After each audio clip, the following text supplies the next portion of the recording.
Сәлеметсіңдер ме, оқушылар? Бүгінгі сабақтың тақырыбы ойшыл, суреткер ақын. Үшінші тапсырма, мәтінді оқы. Абайға дейінгі қазақ поэзиясы ауыз әдебиеті дәстүрлері негізінде жеке ақындар шығармашылығы арқылы дамыды. Абаймен бірге қазақ өміріне, өнеріне, мәдениетіне жаңа бағыт келді. Абай өзіне дейінгі ақын жыраулардың шығармаларын жетік меңгерді.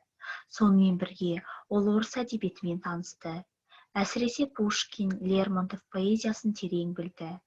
Абай орыс әдебиеті мен қазақ әдебиетінің арасында дәнекер болды. Абай Семейдегі медреседе оқыған кезінде араб, парсы, шағатай тілдерін меңгеріп, сауатын ашты. Өзінің ерекше қабілеті мен зейіні, зор ықыласпен үйренуінің арқасында Абай орыс тілінде меңгеріп алды. Дана Абай әдебиетті көркемдік жаңа биікке көтерді. Ол Пушкин, Лермонтов, Крыловтың шығармаларын қазақ тіліне аударды.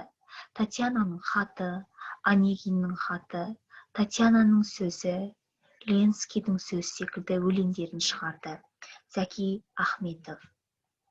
Бесінші тапсырма.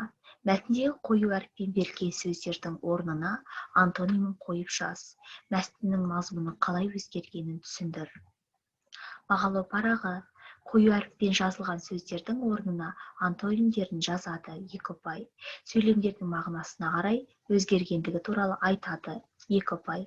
Жазу сауаттылығын сақтайды. 1 ұпай. 8-ші тапсырма. Айтылым тапсырмасы. Төмендегі тақырыптардың бірін таңдап, Абай Құнанбай туралы айт. Бірінші тақырып Абай ойшыл ақын. Екінші Абай суреткер. Үшінші Абай аудармашы. Төртінші Абай сазгер. Айтылым тапсырмасы бойынша бағалау парағы. Абай туралы мәтін құрады. 2 ұпай. Абай Құнанбайұлының жан-жақтылығын айтады. 2 ұпай. Сөйлеу сауаттылығын сақтайды. 1 ұпай. Осымен сабақ аяқталды. Сау болыңдар, оқушылар.